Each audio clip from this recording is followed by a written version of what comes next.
सभी जी को मेरा प्रणाम और सभी स्टाफ मेंबर्स को मेरा नमस्कार।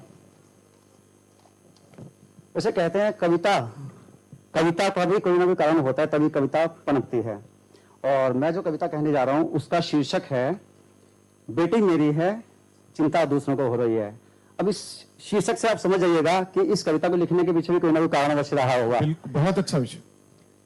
एक्चुअली मैं आपसे एक बात कहना चाहता हूँ कि जैसे मेरी बेटियां हैं, अब हमारे जब बचपन के समय में क्या होता था कि जब किसी घर में बेटी पैदा होती थी लोगों को मस्तिष्क में चिंता की रेखाएं आ जाती थी कि बेटी हुई है।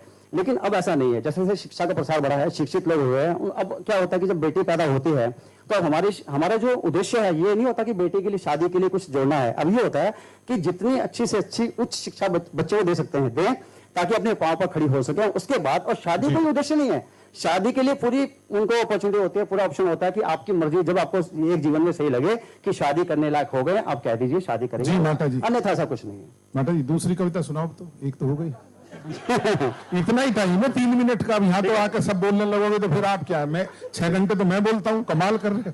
ठीक है, थोड़ा सा जीवन तो बनाए रखिए बस आप। बीएस डागर साहब हमारे साथी जी, स्वागत। बेटी मेरी है चिंता दूसरों को हो रही है। हाँ जी, स्वागत। बेटी मेरी है चिंता दूसरों को हो रही है, कर दो ना शादी, बेटी बड़ी हो रही है। 25 बरस के जीवन सफर में, यौवन की इस डगर में परीक्षा उसकी कड़ी हो रही है। हाँ, मेरी बेटी बड़ी हो रही है। वो क से कबूतर से लेकर बायो की कक्षाओं तक, वो क से कबूतर से लेकर बायो की कक्षाओं तक, वो स्कूली शिक्षा से लेकर आध्यात्मिक शिक्षाओं तक, वो रस्सी की टप से लेकर वो शतरंज के प्यादों का मैनेजमेंट, वो कॉलेज का रोजाना वाला अप डाउन और वो नौकरी के इंटरव्यू का अरेंजमेंट। देखो आज मेरी बेटी अपने पांव पर खड़ी हो रही है, मेरी बेटी अब बड़ी हो रही है। अब जब बात करते हैं शादी की, जब भी वो बात सुनती है शादी की, झट से तिलमिला उठती है। जब भी वो बात सुनती है शादी की, झट से तिलमिला उठती है। बोझ लगती है क्या आपको? ये क्या कर वो झल्ला उठती है।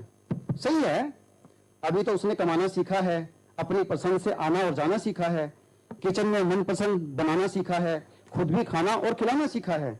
देखो शनाई की कई से आवाज क्या सुनी, उसकी आंखों से पानी की झड़ी हो रही है। देखो मेरी बेटी बड़ी हो रही है। बहुत ही अच्छी, बहुत अच्छी कविता।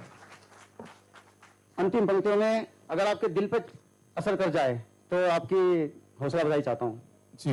लोग कहने लगे हैं कर दो हाथ पीले, लोग कहने लगे हैं कर दो हाथ पीले, वो भी ससुराल का सुख झेले। क्या बात है। सुनते ही लोगों की बातें, मेरी बेटी लाल पीली हो रही है। अब क्या ही कहें, बेटी मेरी है चिंता दूसरों को हो रही है। बार बार यही कहते हैं, अरे कर दो ना शादी, बेटी बड़ी हो रही है। बहुत अच्छे, बहुत ही अच्छे माता जी, बहुत बढ़िया, अच्छी कविता है। शुरुआत। और संजीव सर कुछ कहना चाहते हैं?